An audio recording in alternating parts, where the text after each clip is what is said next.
One of the questions I get asked sometimes is about teams and how we can work best together with our team. And if you have ever done the strengths of your entire team, particularly if you worked with a coach, you might have a team grid that looks similar to this, that lists out the strengths of each team member based on who they are. Now, this team grid has been redacted, so it doesn't show any names, but normally there would be a name out to the left. I'm going with each row across. So each row represents one person's top five strengths. If you have something like this, what should you do with it? Um, this is a really powerful tool to use, particularly for the team to discuss together. So that's where I would always start is as a team, print this out and then talk through what are the patterns. So this is an actual team that I have worked with. When I'm looking at this team grid, we're first going to start talking about the big picture patterns. Like the fact, if we look at this just visually, we can tell that this team has a lot of executing strengths, definitely more purple executing strengths than any other domain, and not a ton of influencing strengths.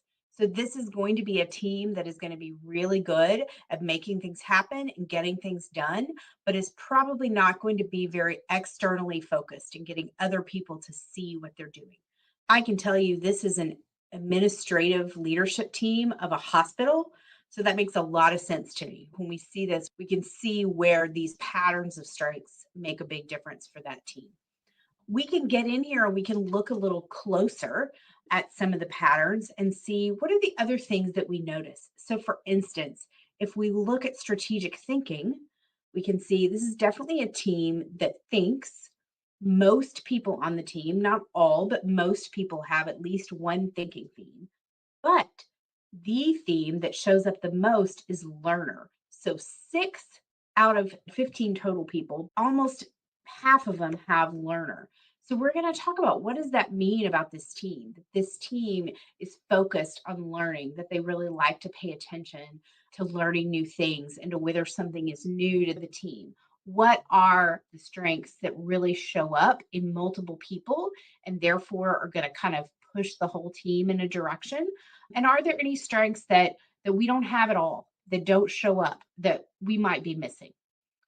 The second thing I'm going to do is I'm going to start having the team talk about each individual on the team and how that plays out. So at that point, we're going to start going across the row. And so we're going to look, in this case, person number one, we don't know a name. Let's call them Chad. Chad has 5 relationship building strengths. They have adaptability, developer, empathy, positivity, and relator. I'd be curious, how do those strengths help Chad really do his job?